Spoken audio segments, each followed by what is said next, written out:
You'd think I'd be better at this by now, the lying. My heart pounded against my ribs as if trying to escape, threatening to give me away. Sweat prickled my brow, a sure sign. I never sweat. But Alex? He didn't notice a thing. Late night at the office again, hun? His voice echoed in the cavernous kitchen, a casual accusation masked with concern. I could smell it on me, that damned sandalwood cologne. The one he wears. My stomach twisted. I forced my features into a light-hearted grin. You know how it gets, I chirped, the chirpiness feeling as fake as a plastic Christmas tree. Client dinners, deadlines, all the usual excuses tumbled from my traitorous mouth, lies slick and practiced. Alex, bless his sweet, oblivious heart, just nodded. My husband, the gentle giant. Kind eyes, that steady smile. God, I felt like a monster. But I couldn't stop, not now. The lies were the easy part. It was the sneaking, the seedy hotel rooms in the bad part of town, the feeling of hot, unfamiliar hands on me. That was the stuff I craved. And it terrified me. Who was I becoming? Earth to Sarah? Alex waved a hand in front of my face, snapping me out of my guilty reverie. Hey, you still with me? Sorry, I mumbled, just tired. The warmth in his eyes made me want to crawl under a rock and hide. He didn't deserve this. But neither did I deserve whatever this was. Not a life of whispered rendezvous and half-truths. Not this burning need for something I knew I shouldn't want. Something that would shatter Alex into a million pieces. A shadow fell across the kitchen, and my stomach clenched again. Alex wasn't the only one who'd picked up on my distraction. It was Max, our lanky, perpetually messy teenager. Mom, Max's brow creased, his two knowing eyes mirroring his father's. You sure you're okay? You seem, like, super spacey. See, I wasn't just imagining things. I'd never been a great actress, apparently. I forced a tighter smile, a brittle mask to hide the swirling mess within.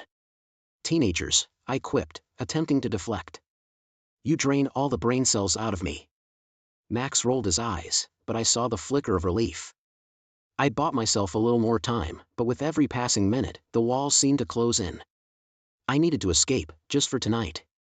I could handle the guilt, the shame, anything, if I got another taste of him. That addictive, illicit rush I was powerless to resist, no matter the cost. I'd just have to be a bit more careful from now on. A little less obvious, and a whole lot better at lying. The lies came easier now, smoother. I played my dual roles like a seasoned actress. To Alex, the dutiful wife, baking pies and asking about his day with eyes that promised safe harbor. Meanwhile, my other self, bolder and untamed, craved only his touch, his laughter echoing in the dingy, neon-lit rooms that became our haven. My phone wasn't just a device, it was a lifeline. A portal to coded messages filled with longing, racy photos, and the hushed whisper of shared secrets. My reflection in the mirror mocked me. Tired eyes ringed with lies, but a wicked thrill sparking in their depths. Who was I becoming? The burden of it all gnawed at me. Every shared meal with Alex, every kind word, every smile he gave me, it felt like acid against my soul. And yet, it didn't stop me. I was addicted to the double life, the danger, the passionate storm that was him. Nights at home turned into exercises in self-imprisonment. Alex would share the minutiae of his work with that trusting smile, the same one I'd fallen in love with years ago. Now, it felt like a noose around my neck. The familiar hum of the refrigerator, the ticking clock on the wall. They taunted me, a soundtrack to my betrayal. Each stolen night with another man made returning home feel like wading through quicksand, dragging this grotesque masquerade behind me. One morning, with the house eerily quiet and Alex already off to work, a wave of nausea crashed over me. In the mirror, above the cracked pedestal sink of our guest bathroom, I saw it. Not the lines of exhaustion or the telltale signs of my nightly adventures. I saw a ghost, a hollow-eyed shadow of the woman who used to sing in the shower, who laughed loud enough to fill the whole house. A sob tore through me, sharp and ugly. What the hell was I doing? What was I becoming? I was shattering, splintering into a million pieces. And the worst part? I didn't know if I could, or even wanted to, pick them back up. Mark. That was his name. It echoed in my head, a drumbeat to the wild thrumming in my veins. Mark. With his expensive suits and laugh that carried a hint of danger. He was the hurricane to Alex's gentle breeze. Our world was stolen hours, swanky hotel bars smelling of leather and expensive perfume, hasty whispers against crisp sheets. He was Wall Street deals and midnight cocktails, and who was I, anymore? I craved that world. The world where I wasn't Alex's reliable wife or Max's doting mom. I was just desired. Wanted with an intensity that set my blood aflame. And yeah, I knew it was messed up. Mark's life was just as much a well-constructed facade as mine, I'm sure. But the lies, the secrets, they held a sick fascination. With him, I wasn't building something. I was burning everything down. It was glorious and terrifying all at once. With every illicit meeting, every whispered promise echoing against the sterile hotel walls, I drifted further away from home. Alex was becoming a vague memory, like a half-forgotten dream. Yet, I couldn't stop. I craved Mark, craved the feel of his hands on me, the heady mix of power and abandon he represented. Soon, he'd murmur the word against my skin, and I clung to it like a lifeline. Soon we'd be free, run away together, build a life outside of shadows. Yeah, right, even in my delusional state, I knew empty promises when I heard them. The guilt twisted inside me, a constant, aching reminder of the monster I was becoming. But even then, it was always drowned out by the rush of danger, the need for more. I wasn't just falling, I was leaping off the cliff of morality, eyes wide open. And the worst part? I was kind of enjoying the view. Mistake number one.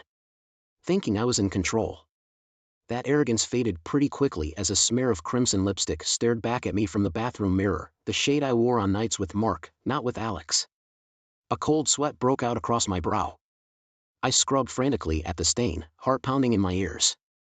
Had Alex noticed? Was I about to be caught so stupidly? The cracks in my charade were widening.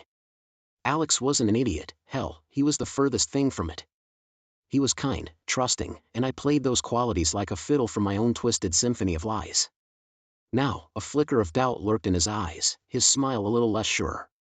I'd gone from actress to hunted animal, and the fear was eating me alive. My phone was the worst. It buzzed with each innocuous notification, making me jump like a spooked cat. A text from Mark, or worse, a text meant for him, sent to me by some vengeful twist of fate. My dreams were no sanctuary either. Alex stared at me, his face twisted, screaming accusations I'd only voiced in my own guilty nightmares. The weight of it all became a lead vest strapped to my soul. 3 years of deception. Mark. At first a whirlwind of excitement, now felt like a noose closing in with each sunrise. I was drowning in guilt, in paranoia, in a desperate longing for everything I'd so easily cast aside. Panic gnawed at me, relentless and vicious. It was only a matter of time before my lies were laid bare, before Alex looked at me and saw everything. I was falling apart, piece by piece. But the sickest part? A small voice in my head whispered, "You deserve this." "Sarah, you okay?" Alex's voice, soft and filled with concern, jolted me into the present. He was standing in our bedroom doorway, brow furrowed. I must have looked completely unhinged. My breath hitched. This was it. The moment everything came crashing down. For a split second, a flicker of perverse relief ran through me. Maybe it was time. Maybe I couldn't keep carrying this poisonous secret anymore. I opened my mouth, but all that came out was a weak, pathetic, "Yeah, fine." Just tired. The lie, as always, came easy. The guilt, heavier than ever, did not. Okay. Time for some truth bombs. I couldn't live with it anymore, the lies, the charade. They were choking me. So, sitting at our kitchen table, the one where I'd cooked countless dinners and shared so many laughs, I spilled it all. The words hung in the air, heavy and toxic. Mark. The hotel rooms, the promises. A grotesque tapestry of betrayal woven with my own trembling hands. I watched Alex's face, searching desperately for some sign that maybe, just maybe, this wasn't the end. Shock. Disbelief. Then came the gut-wrenching pain. He looked broken. The man who'd always been my rock crumbled before my eyes, and the guilt was a tidal wave crashing against my soul. My apologies, my pathetic explanations, they crashed against him, useless. He just sat there, a statue made of wounded flesh and bone. A scream bubbled up in my throat. I wanted him to rage, yell, throw something, anything to break this damning silence.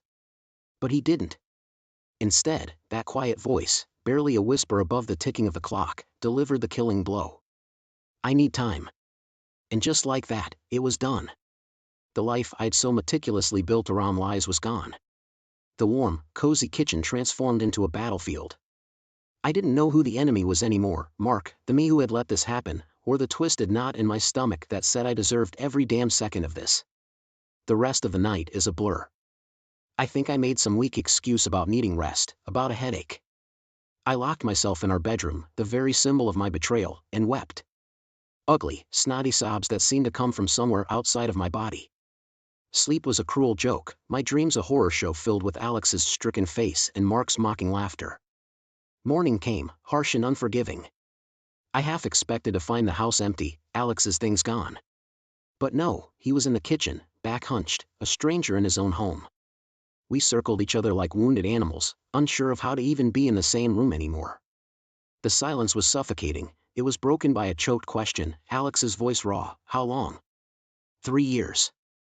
It felt like a lifetime, and yet, a blink of an eye. Neither of us seemed to know what to do next, what to even say. The wreckage of our marriage lay between us, and I was terrified of where the pieces might fall. Every creak of the floorboards, every sigh of wind through the trees outside, it all sounded like a condemnation. The house wasn't our home anymore, it was a cage, saturated with the stink of my betrayal. Alex and I, we existed in the same space but on different planets. He drifted silently, a specter wearing a face I'd once loved like my own. The quiet, God, the quiet was unbearable.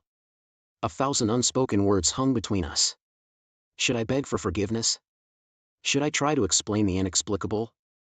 It all felt so pointless. Every day was a slow-motion car crash that I couldn't look away from. Each morning, I'd wake up with a flicker of desperate hope that it was all a nightmare, only to crash back into the brutal reality. I became a manic housewife. A spotless house, perfectly folded laundry. Pathetic attempts to atone for my sins by achieving some semblance of domestic perfection. Alex barely noticed, if anything, the aroma of freshly baked bread in the air seemed to sicken him, another bitter reminder of the lies I'd woven into the fabric of our lives. He retreated into himself, eyes hollow. The warmth in them was replaced by a cold fire. Was it hatred? Disgust? I deserved whatever he felt. Evenings were the worst, the silence stretched, our forced attempts at normal conversation crumbling into dust. My carefully crafted apologies felt like wasps in my throat, I couldn't spit them out, couldn't swallow them down. My world became a hamster wheel of guilt and despair. Calls from well-meaning friends went unanswered, emails piled up at work, dishes sat abandoned in the sink. I didn't recognize myself. The woman who had once laughed, who had plans and dreams, was gone. All that remained was a husk, animated by fear and remorse. One morning. How many had passed, I couldn't even say. I woke to find my side of the bed empty. A note sat on my pillow, Alex's handwriting stark against the crisp white paper. Staying with my brother for a while. Need space. And just like that, he was gone. Not with a scream, not with a fight, but the quiet devastation of a shattered glass left on the unforgiving tiles of our once perfect kitchen floor. The numbness I'd carefully cultivated shattered into icy rage. I'm leaving, Alex had announced, his tone so flat it made my skin crawl. It should have been earth-shattering, but some hollow part of me had already said goodbye months ago. He packed his suitcase with a terrifying efficiency, each folded shirt a slap in the face. I watched, a ghostly observer rather than a wife. I deserved this, the quiet, methodical dismantling of the life I'd ruined. My tears had long since dried up, all that was left was a brittle, cold anger. He turned at the door. I braced myself, expecting accusations, maybe a scream, anything to break this sterile scene. Instead, his voice was a monotone, "Don't worry, you won't lose our home. It's already in your name." A parting gift, dripping with either contempt or pity. The door clicked shut, and with that pathetic sound, the dam inside me broke. It wasn't the wailing of before. This was a guttural, animal cry, filled with the self-loathing of someone whose punishment somehow still wasn't enough. Days bled into one another, empty rooms, lawyers' sterile voices droning about assets, paperwork that felt like a death certificate for a marriage I'd already murdered. Then came the final blow, a grotesque parting shot delivered not by Alex, but in the soul-crushing language of legal jargon. A clause, a seemingly innocuous detail, leapt off the page. The house, my only remaining tether to a past I tainted, was no longer mine. It had been sold, months ago, to Mark. The rage that had been simmering exploded into a white-hot fury. These vultures, circling my carcass, wouldn't get away with this. It was twisted, maybe even sick, but suddenly, I felt more alive than I had in months. Something snapped inside me. For too long, I'd taken it, the guilt, the shame, my silent collapse. Now, a different kind of darkness was rising. It wasn't about fixing what I'd broken. That ship had sailed, carrying a better version of myself I'd cast overboard. This wasn't about redemption, this was about revenge. I scanned the divorce decree one more time, then carefully placed it in a drawer. Alex and Mark thought they'd won. They thought I'd play the abandoned wife, licking my wounds in a sad, empty house. Well, they had another thing coming. Mark and Alex thought their little scheme would break me. Well, they were dead wrong. If betrayal fueled my initial collapse, a far darker, sharper emotion surged through me now. Defiance. I'd cried enough. It was time I made them pay.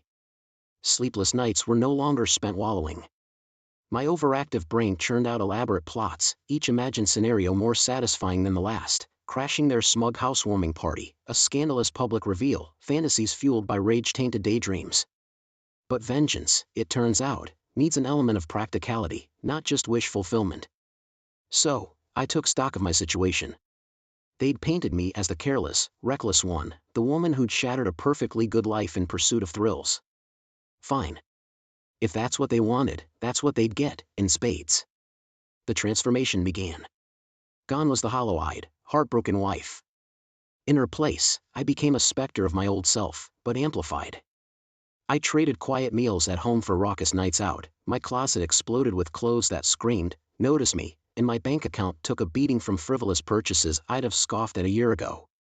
Each time Mark's number popped up on my phone, a thrill of cruel excitement ran through me.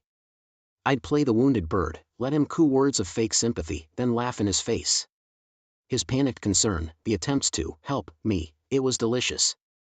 They thought I was spiraling, but really, I was spiraling upward, building a character they wouldn't see coming. With a newfound clarity, I realized that the best revenge wouldn't be one dramatic act. It would be a slow burn, me as a constant irritant in their lives, a garish reminder of their mistakes. Each echo of laughter in the house he'd given me, each careless dollar spent, was a small act of defiance. Yes, I was broken. But hell, if I wasn't going to wield those shattered pieces as weapons. Let's be real here, forgiveness is for suckers. Alex and Mark wanted me to slink away, tail between my legs, the sad cliche of the cheated-on woman. Oh hell no, not this time. If this divorce was a war, I was suddenly craving battle, and they'd made one fatal miscalculation. They'd forgotten I wasn't just some heartbroken housewife. The Sarah they used to know was dead. Long live the new me, a woman with nothing left to lose and a thirst for making them pay. And pay they would. My nights transformed from tear-soaked misery into something far more satisfying.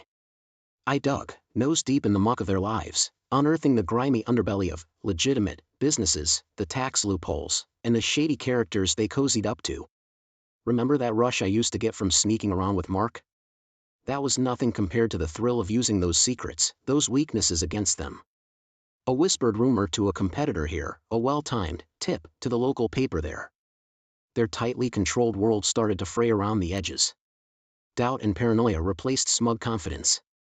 Their attempts to hush me up with money, with threats masked as concern, only fueled my fire. Each anonymous tip to the IRS, each carefully orchestrated whisper campaign, became a victory. Their tidy narrative, where I was the crazy ex-wife, was cracking under the pressure. Sure, my own life might not be winning any awards, but watching them squirm like worms on a hook was a damn good consolation prize. And with each move, something twisted and exhilarating began to stir within me.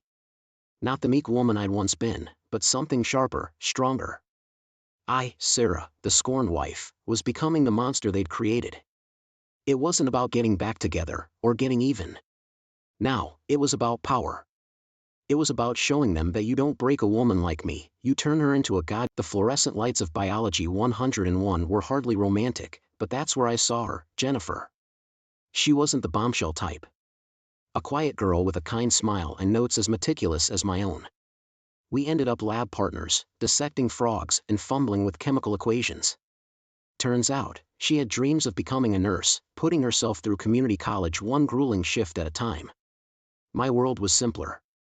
I liked fixing things, the greasy satisfaction of making a broken engine purr again. A steady paycheck as a mechanic was all I aimed for. Nothing glamorous, but honest work enough to keep those bills paid on time, something my dad always drilled into me.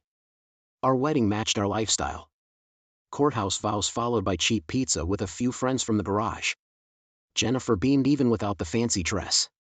We weren't rich, but hey, we were in love, right?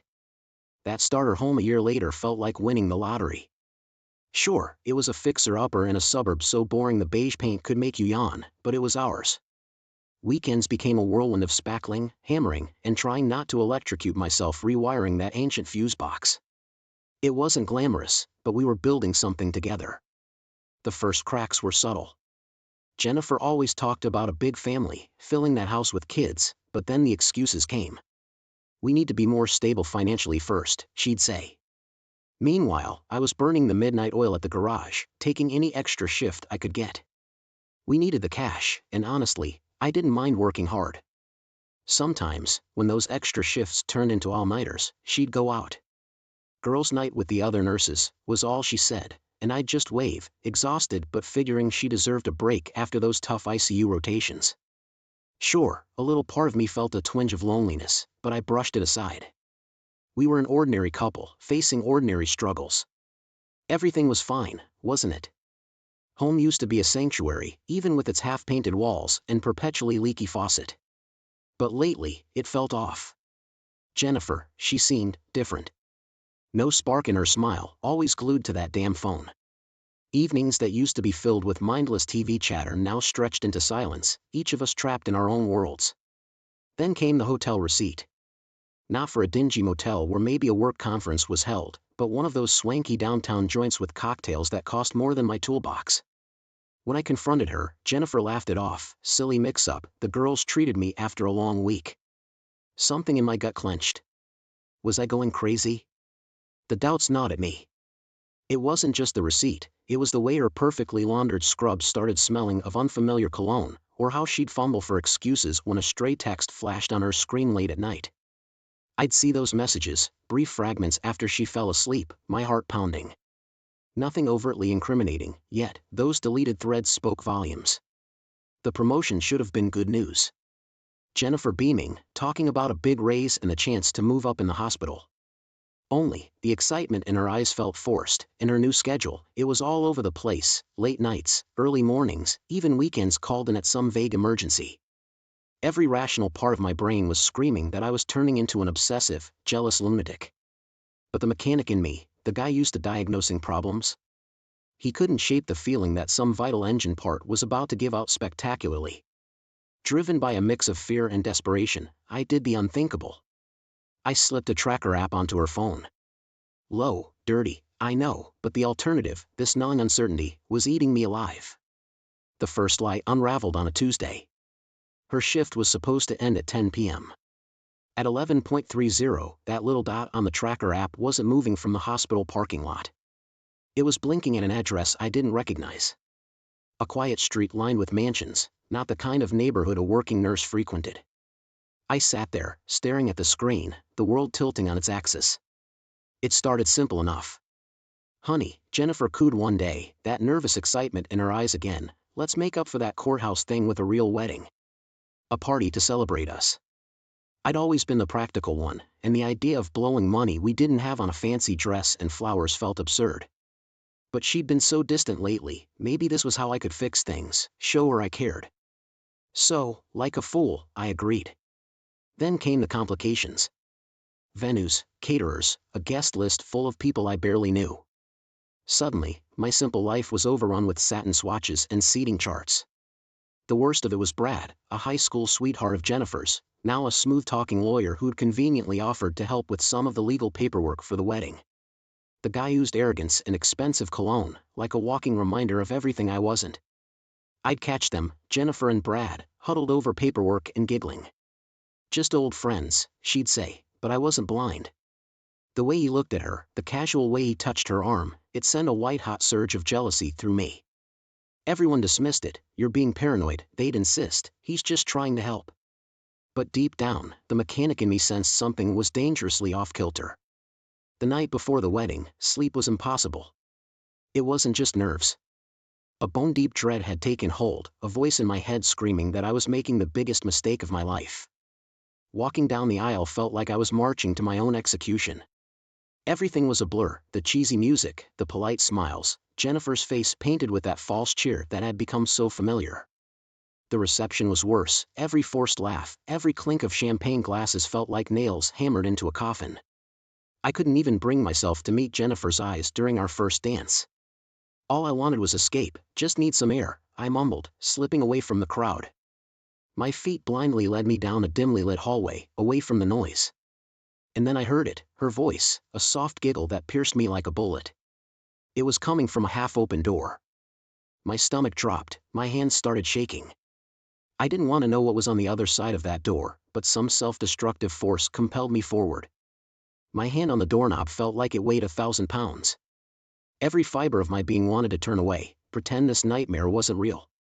But I couldn't. Slowly, the door creaked open, and the sight that pierced my soul will forever be seared into my memory.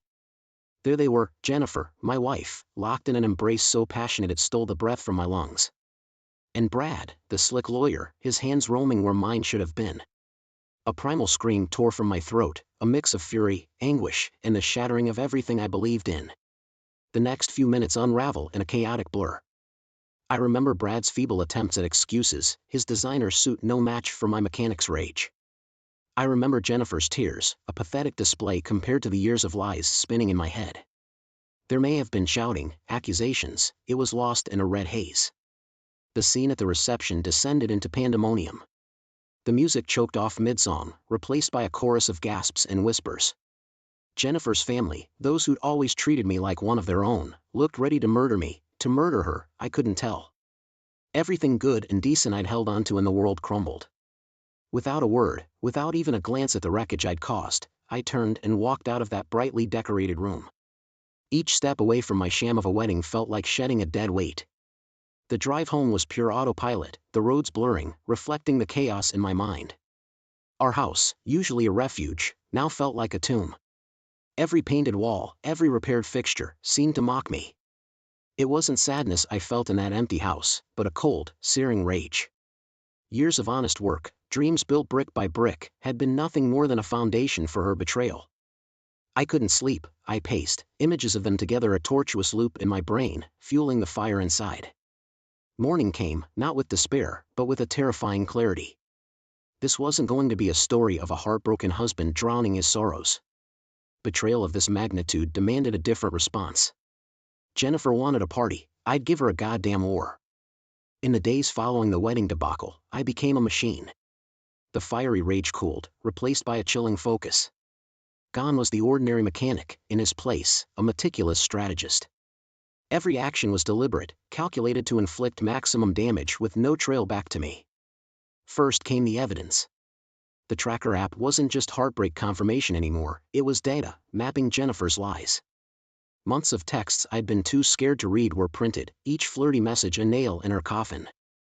Hotel receipts, credit card statements, it was all meticulously organized, a timeline of the affair laid bare. My next move was finding the right weapon. No run-of-the-mill divorce lawyer would do. I needed a shark, someone known for tearing wealthy spouses to shreds. His name was Stein, and his office had the predatory feel of a Wall Street trading floor. The smirk he gave when I laid out my evidence was almost as satisfying as the original discovery of the betrayal. The sting came a week after the wedding disaster. Jennifer returned home one evening, probably expecting tearful confrontations or drunken accusations. Instead, she found a manila envelope on the kitchen table. Inside were the divorce papers, and beneath them, the irrefutable proof of her affair. The mask slipped. Gone was the sweet, apologetic wife act. Her eyes flashed first with shock, then fury, and finally, a desperate, pleading fear. "We can work this out," she stammered. It was a stupid mistake. Her words were empty music to my ears. Too little, and far too late. Stein, true to his reputation, went for the jugular. The house, a symbol of both our dreams and our lies, was the first to fall. Her savings accounts were drained, even that untouchable retirement fund she loved to brag about wasn't safe. By the time the dust settled, Jennifer was financially ruined. But material loss was just the appetizer. With carefully timed tips, the gossip mill churned into overdrive. Her carefully cultivated image of the sweet, dedicated nurse shattered. Coworkers turned their backs, old friends sent scathing texts filled with disgust. Jennifer, used to attention and admiration, now found only judgment and scorn at every turn. Revenge, I discovered, was a dish best served ice cold. Watching her world crumble from afar was a dark, twisted kind of satisfaction. The whispers started quickly. Did you hear about his wife? And what he did to her? At the garage, there was a mix of grim approval and a strange kind of pity in the guy's eyes. Some slapped me on the back, calling me a hero for not taking betrayal lying down. Others avoided my gaze, discomfort etched on their faces. The victory I'd so meticulously planned felt hollow. Yeah, Jennifer was broke and humiliated, but I was no better off. The inferno of rage had burned out, leaving behind a desolate emptiness. Sleep turned into an enemy, filled with nightmares not of her, but of the monster I'd become in my quest for revenge. Nights became a blur of cheap whiskey and stale regrets. The bottle didn't drown out the sadness. I didn't feel sad, exactly. More like a ghost, haunting my own life. It was the memories that were relentless. The laughter while fixing a leaky pipe, her head on my shoulder watching some dumb movie. Had it all been a lie, or was this monster always lurking inside me? My downfall happened in slow motion. Deadlines blown at the garage, parts ordered wrong, tools left where they shouldn't be.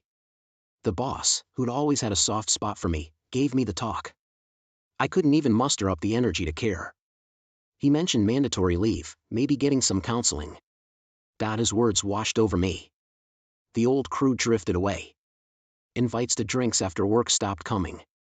Who wants to hang out with a half-drunk, volatile mess like me? Evenings stretched into an endless void, the silence of my empty house deafening. Then Jennifer struck back. Suddenly, her social media was ablaze with tearful posts, painting me as the villain. The controlling husband, the one with anger issues. Her lies were laced with just enough truth to be believable. Friends I considered my own started sending concerned texts, or worse, just didn't reach out at all. It all culminated with the lawsuit. Harassment, she claimed. Restraining order requested. Stein, my legal shark, looked unusually pale. This isn't like a divorce, he sputtered, these allegations, if they stick. He didn't have to finish the sentence. My carefully constructed revenge was about to blow up spectacularly in my own face. The garage was the first domino to fall. The lawsuit, even with its flimsy basis, was enough. Word spread like wildfire. I was a liability. Letting you go for your own good, the boss mumbled, avoiding my eyes. The years of loyalty meant nothing against the specter of scandal. With no income, my savings vanished with terrifying speed. Stein the divorce shark morphed into a leech, draining the last of my resources with his hourly rates and grim updates on the harassment case. It was a losing battle, and we both knew it. The house, our broken dream, became a final humiliation. We never had a chance to sell it properly, the bank foreclosed. I watched strangers sift through our belongings at a humiliating estate sale. Every piece of furniture sold was another weight off my shoulders, and another nail in my proverbial coffin. The dingy studio apartment I found on the wrong side of town wasn't a home, it was a holding cell. Gone was the cold strategist, replaced by a man fueled by desperation and a dwindling bottle of whiskey. The revenge that once propelled me forward now felt like a sick joke. Loneliness gnawed at me, a beast far worse than anger ever was. Then came the final blow. A rainy Tuesday, a trip to the grocery store for something resembling food, and there they were. Brad, sleek and untouchable in his tailored suit, and Jennifer, no longer the broken woman I'd left behind. She was laughing, radiant, the image of carefree wealth I'd strived and failed to provide. Something inside me snapped, this wasn't just heartbreak anymore, it was the crushing awareness of my own insignificance. I stormed towards them, a pathetic, disheveled figure against their picture-perfect world. Words spewed from my mouth, accusations, threats, all fueled by liquor in the desperation of a drowning man. The shocked faces of restaurant patrons turned accusatory, security rushed in, and I was dragged out, shouting obscenities until my voice gave out. Local news ran the story with glee, unhinged mechanic disrupts upscale eatery. There was grainy security footage, and Jennifer's tearful interview condemning my violent outbursts. Any shred of sympathy I might have had vanished. I was no longer the wronged husband, but the pathetic villain of this tale. Rock bottom isn't just a place, it's a state of being. It's staring at your reflection in a cracked mirror, seeing a stranger fueled by cheap booze and cheaper rage. It's realizing the revenge you sought destroyed you far more than its intended target. In the end, there are no true winners. Jennifer, though back on her feet financially, carries the scars of the public scandal. Her once bright career is stalled, former friends whisper behind her back. She may have money now, but genuine respect and trust will be hard to come by. As for me, broken is too kind a word. I'm a shell, scraping by with odd jobs that barely pay the rent. The garage crew avoids me on the street. I'm the town pariah, whispered about with a mix of disgust and morbid fascination. The bitterness lingers, a constant reminder of my own ruin. Some nights, the questions circle my mind like vultures. Was I blind from the start, or did my rage transform a flawed but decent woman into a monster? Could any of this have been prevented, or was this path set in stone from the moment I met her in Biology 101? When the whiskey haze clears, the most terrifying question surfaces. Am I the true villain of the story? The memories of better days are both a balm and a poison. I replay moments of laughter and shared dreams, searching in vain for the exact moment it all went rotten. Where did the sweet, hard-working girl from class disappear to, and how did I not see the serpent lurking beneath the smile? Eventually, through grit or sheer desperation, I find work again. It's menial, backbreaking, the kind of thing I swore I'd never do. But it pays the bills, keeps the gnawing hunger in my gut at bay. The fiery anger has dulled, replaced by a bone-deep weariness. Years bleed into one another. One bleak evening, amidst the fluorescent glare of the grocery store, I see her. Jennifer, once radiant, now bears lines of stress, the spark in her eyes diminished. She's alone. For a split second, our gazes lock, then we both turn away, strangers pretending this chance encounter never happened. Sometimes, in the dead of night, I think back to those first destructive moves, the evidence gathering, the ruthless lawyer. And despite the ruin I now inhabit, a flicker of grim satisfaction remains. No, I don't feel remorse. Betrayal of that magnitude doesn't deserve forgiveness. Maybe she got off relatively easy, maybe I'm the one paying the heavier price.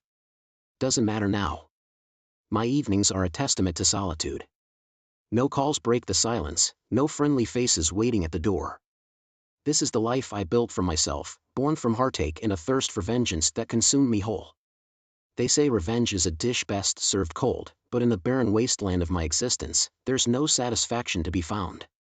Only the bitter aftertaste of a victory that tastes a lot like defeat. pen_spark. I'm not a hero, or even a victim anymore. I'm just a cautionary tale, a reminder that some battles, even when won, leave nothing but scorched. The gym used to be my escape. An hour to sweat out stress, forget about the kids and endless chores. Now, it's turned into something else entirely. All thanks to Daniel, he's one of those personal trainers, all smiles and toned muscles. First, it was just an extra glance my way, then the casual touches, correcting my form.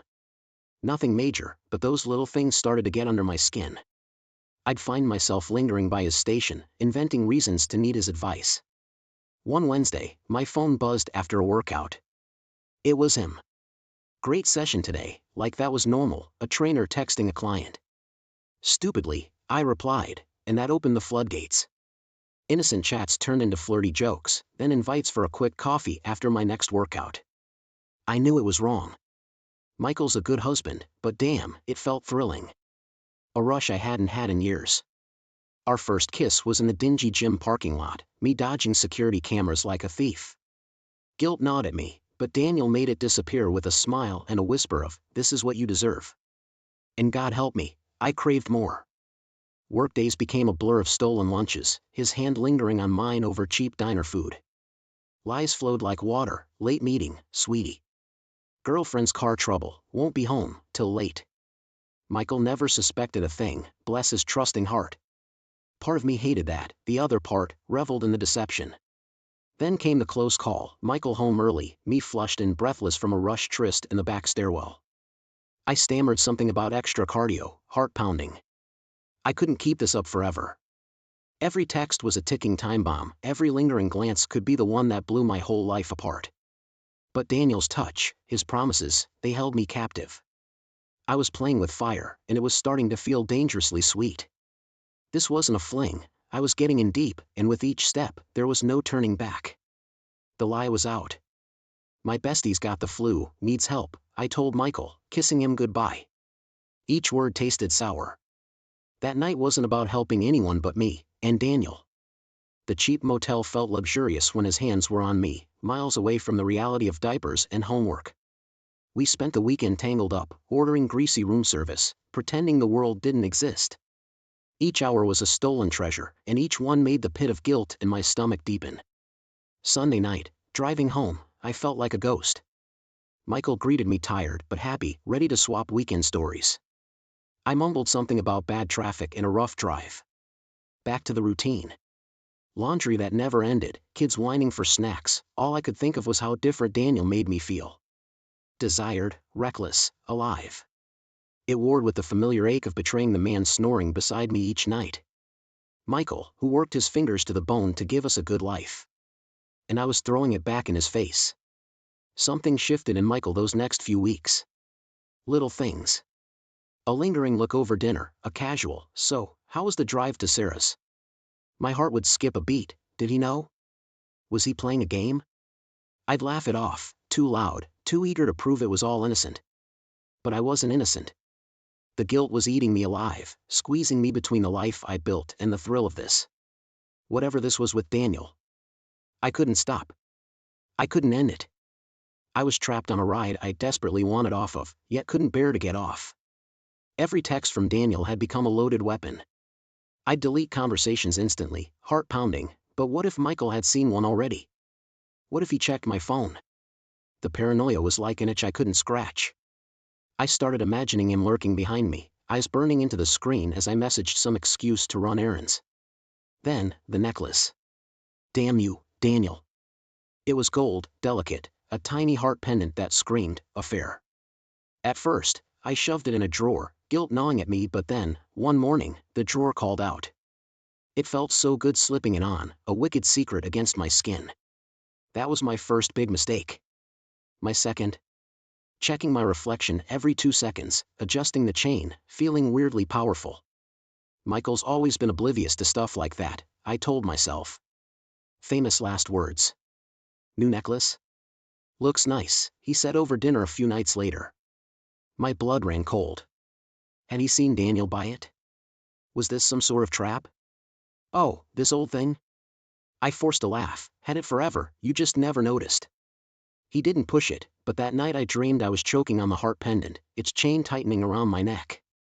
Michael changed after that, not in big ways, but enough to send me spiraling. He'd linger by my phone when it buzzed, or ask about my day with a sharpness in his voice. Before, Daniel was the escape, the excitement. Now, every interaction with him felt like another nail hammered into the coffin of my marriage. I'd started this fire, and now it was burning out of control, all thanks to my own stupid pride and a shiny necklace I couldn't take off. Sarah? Bless her heart, and curse her loose lips. She was supposed to be my rock, the one who'd cover for me, no questions asked. But over coffee, she casually mentioned needing to pick me up early to beat the gym rush. Michael's head snapped up so fast I almost spilled my latte. You two go to the gym together? It was an innocent question, the kind meant to fill awkward pauses. But to me, it sounded like an alarm bell. The rest of the weekend was agony. Michael was off, a tightness around his mouth, a strange alertness in his eyes. I was playing a dangerous game, and I knew the clock was ticking. My next lie, my car broke down outside the city, came out with a tremor I couldn't hide. He didn't say a word as I packed my overnight bag, but I felt his gaze burning holes through me. There was only one way that would end, him in the car, tailing me. Sure as anything, he'd be parked outside that cheap motel, waiting for me to slip through the door with Daniel. And damn it, I'd do it anyway, because as much as the fear gnawed in my stomach, a twisted part of me craved the confrontation. Craved seeing the pain flash across Michael's face as he finally saw me for what I was, a liar, a selfish, reckless woman who didn't deserve him. Maybe that would shock me out of this, force me to stop. Maybe it was the only way out of this twisted mess. As I drove to meet Daniel, I wasn't excited anymore, just numb. The next few hours, they could break me. They might even destroy me. But God, they had to. I couldn't keep living like this. One foot in the sunlight with Michael, the other in the shadows with Daniel, a creature of deceit stitched together from two broken halves. Something had to give. The motel room blurred through a haze of tears. Michael stood there, not the kind, familiar man I'd married, but someone cold, shattered. Words spilled out of me, apologies, desperate excuses, begging for forgiveness. Don't, he choked out. Just don't say another word. That night, all the noise, the passion, the lies. They vanished, replaced by the deafening silence between us in our own bed. He didn't touch me, just stared at the ceiling with dead eyes. I don't think either of us slept. Morning brought a nightmare dressed as reality. I'm leaving, he said, voice flat. He packed a bag with robotic movements, as if his limbs weren't his own. A lawyer will be in touch, was all he offered before he walked out the door, and a piece of my soul walked out with him. For a few days, it was a pathetic circus. Me, on one scratched-up phone line begging a confused Daniel to understand. Me, on the other, choking out an explanation to my parents, who sounded 1,000 miles away. All of it punctuated by Michael's icy messages, lawyer jargon, and threats about the kids. My world spun out of control, every spin throwing me closer to the edge. Late one night, my phone buzzed. Normally, my heart would leap at Daniel's name, but now, dread pooled in my stomach. When I answered, his voice was tight, clear. This is too much. What Michael's doing. It's not good for either of us. But you said, I sputtered, desperate. Then it hit me, of course. No man wants a woman with that kind of baggage. Michael's next text cut through my pathetic bargaining with Daniel. If you want to see your kids again, get to my parents' house. Alone. Tomorrow at noon. It wasn't a request, it was a death sentence. I was losing everything: husband, family, lover, even those innocent kids caught in my selfish crossfire. Driving to Michael's parents was like driving to my own execution. Each mile was another nail in the coffin of the life I'd wrecked. My hands shook on the wheel, barely able to hold it straight. Daniel hadn't stopped calling since hanging up on me. His texts shifted from sweet promises to veiled threats. This is it, Claire. You choose me, you choose a new life. Did he think himself the prize? Pathetic. Suddenly, a scream ripped through the car. My son, hidden in the back seat where I thought he'd been napping. Mommy? Who's Daniel? Why are you yelling? Fear spiked through me, he'd heard it all. My messy arguments, the crying jags. Pulling over, I tried to form some lie, a fairy tale for a 6-year-old. But his confused little face, so much like Michael's, broke me. The truth came out in choked sobs, age-inappropriate words spilling from my lips: betrayal, divorce, another man. His big eyes welled up, and that was worse than any of Michael's anger. Back on the road, Daniel's voicemails filled the silence: demands, deadlines. I tossed the phone out the window. It felt good for about 2 seconds, until the full weight of what I'd lost sank in. My son, scarred by my choices. Michael, probably cursing my name. And Daniel, never truly mine to begin with. My hands found the necklace then, ripping it from my neck. Each link felt like a shackle breaking. This wasn't about either man anymore. This was about finding a way to salvage what was left of myself, what was left of a life for my kids. Maybe at Michael's parents' house, amidst the fallout and heartbreak, I'd find a starting point. If there was anything left to start from at all. Michael's parents' house was a ghost of our happier days. His mom's hugs were tight, filled with a pity that stung worse than her anger could have. His dad just looked old. They herded me into the living room, Michael sitting there, a stranger in a familiar place. I still don't understand. His voice cracked. Why? The words came out in a rush. Excuses about feeling lost, needing excitement, and how much I still loved him. Please, Michael, please. He listened, then laughed, a bitter sound that made me shrink. You think you get both? Ruin me and still keep your little fling? That's not how this works. He stood, pulling out a thick folder, tossing it on the table. Pictures. Of me and Daniel. Clear as day. Dates, locations, all the sickening details laid bare by a private detective. The rest of the day blurred. Lawyers talking jargon. Custody schedules that made my head pound. Michael's face hardening with each signature. Me? I was numb. A puppet being pulled by forces I couldn't control anymore. Nights were spent tossing between Daniel's desperate pleas and my parents' guest room, a child's bed made strange by my adult failures.